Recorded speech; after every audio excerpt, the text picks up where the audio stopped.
ਠੀਕ ਆ ਹੁਣ? जी अल्लाह तानू खुश रखे, अल्लाह तानू बोता दे। ਆਮੀਨ। ਆਹੀ ਮੋਟਰਸਾਈਕਲ ਪਸੰਦ ਸੀਗੀ?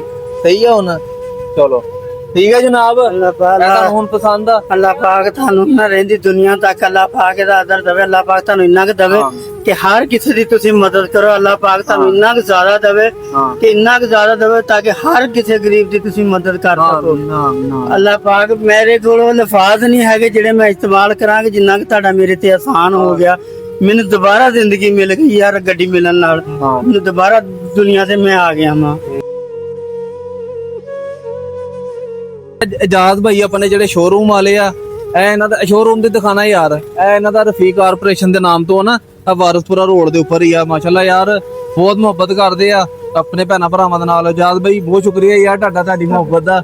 ਹੋਰ ਇਹ ਯਾਰ ਇਹਨਾਂ ਦੇ ਕੋਲ ਅਗਰ ਤੁਸੀਂ ਆਓਗੇ ਨਾ ਤੇ ਇਨਸ਼ਾਅੱਲਾ ਤੁਹਾਡੇ ਨਾਲ ਬਹੁਤ ਆਮਨ ਕਰਨਗੇ। ਮਾਰਕੀਟ ਨਾਲੋਂ ਤੁਹਾਨੂੰ ਗਰੰਟੀ ਨਾ ਕਹਿ ਦੇਣਾ, ਮਾਰਕੀਟ ਨਾਲੋਂ ਤੁਹਾਨੂੰ ਜ਼ਰਾ ਮੁਹੱਬਤ ਵਾਲਾ ਰੇਟ ਲਾਣਗੇ। शुक्रिया जाद भाई ਤੁਹਾਡੀ ਮੁਹੱਬਤ ਦਾ। अल्लाह आपको जज़ाए खैर दे, आमीन जी। आपको इसी तरह तरक्की दे। अल्लाह पाक लोगों के लिए वसीला बनते हैं आप।